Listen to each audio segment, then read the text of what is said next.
ശരീരത്തിൽ നിന്ന് റൂഹിനെ കൊണ്ടുപോകുന്നത് തലഭാഗത്തിലൂടെയാണ്. അതുകൊണ്ടാണ് മരിക്കുന്ന സമയത്ത് പല ആളുകളും കണ്ണുയർത്തി മേലോട്ട് നോക്കാറുണ്ട്.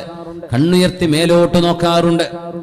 അല്ലാഹുവിന്റെ റസൂലിന്റെ സ്വഹാബികളിൽ അബൂ സലമ റളിയല്ലാഹു അൻഹു മരിക്കാൻ കിടക്കുകയാണ്. റസൂലുള്ളാഹി സ്വല്ലല്ലാഹു അലൈഹി വസല്ലം തങ്ങൾ ആ വീട്ടിലേക്ക് കയറി വരുമ്പോൾ അബൂ സലമ റളിയല്ലാഹു അൻഹു ലോകത്തോട് വിട പറഞ്ഞിട്ടുണ്ട്. മഹാനവറുകളുടെ കണ്ണുകൾ തുറന്നു കിടക്കുകയാണ്.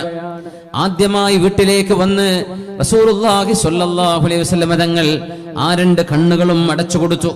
എന്നിട്ട് പറഞ്ഞു, ഇന്നർ റൂഹ ഇദാ ഖുബില തബിഅഹുൽ ബസറു. റൂഹിനെ അല്ലാഹുവിന്റെ മലക്കുകൾ പിടിച്ചു കൊണ്ടുപോകുമ്പോൾ റൂഹ് ആകാശ ലോകത്തേക്ക് കയറിപ്പോകുന്നത് കണ്ണുകൾ നോക്കി നിൽക്കുമെന്ന് പരിശുദ്ധ റസൂൽ സ്വല്ലല്ലാഹു അലൈഹി വസല്ലം. അതുകൊണ്ടാണ് മരിക്കുന്ന ആളുകൾ കണ്ണുമേലോട്ട് ഉയർത്തുന്നത്.